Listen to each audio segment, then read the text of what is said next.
The claim set off a jarring and unexpected round of recriminations, especially surprising given how quickly the heat around their race seemed to dissipate after Ocasio-Cortez defeated Crowley in a New York Democratic primary last month. On the night of the vote, Crowley, who has served in Congress for 2 decades, picked up his guitar and dedicated Bruce Springsteen's "Born to Run" to Ocasio-Cortez. Speaking to CNN's Erin Burnett a day after her stunning upset, Ocasio-Cortez, a Democratic socialist and emerging hero on the progressive left, said she was moved by Crowley's gesture and praised him for handling that moment with such grace. Asked then if they had spoken, Ocasio-Cortez laughed. "We're looking for his phone number, and we've been reaching out," she said. "I greatly look forward to having that conversation, but that conversation never happened," both campaigns said Thursday, as lingering tensions between them spilled out in the open on Twitter. In a pair of tweets, Ocasio-Cortez said Crowley had "stood me up for all 3 scheduled concession calls," then claimed the party's 4th-ranked House member was mounting a third-party challenge against me and the Democratic Party. Crowley shot back, in a series of posts, maintaining that he would, as promised when asked about the prospect of his losing during their primary, support her in November.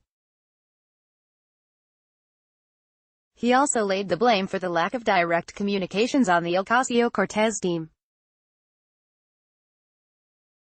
"I'd like to connect," he wrote, "but I'm not willing to air grievances on Twitter." As part of an endorsement that came before the primary, Crowley will be on the Working Families Party's ticket in November. Bill Lipton, the WFP's state director, confirmed that Crowley has, as first reported in the New York Times, refused to go forward with a process that would see his name removed from the 14th congressional district ballot. After Crowley responded publicly, calling the necessary maneuver to remove his name from the WFP line a form of election fraud, his spokesperson also accused Ocasio-Cortez, a 28-year-old first-time candidate, of misleading voters about the nature of her concerns. She's upset that Joe's name is still on the ballot in November and is trying to intimidate and bully him into doing something he believes is unethical, the spokesperson said.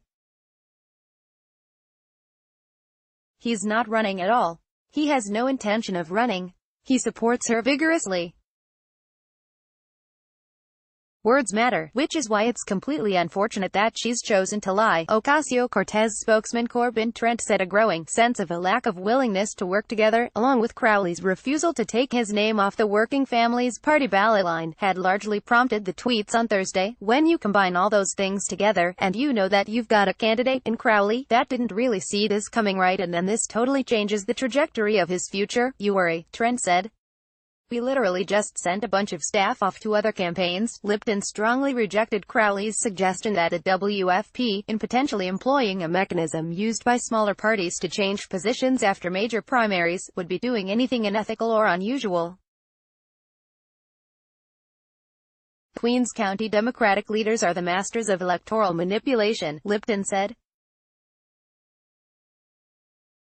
"There's a well-known process for moving candidates from the ballot and they are refusing to show the WFP and Ocasio-Cortez that respect." In the aftermath of her shock victory last month, Ocasio-Cortez has become a national political figure and is using her status to boost other insurgent candidates.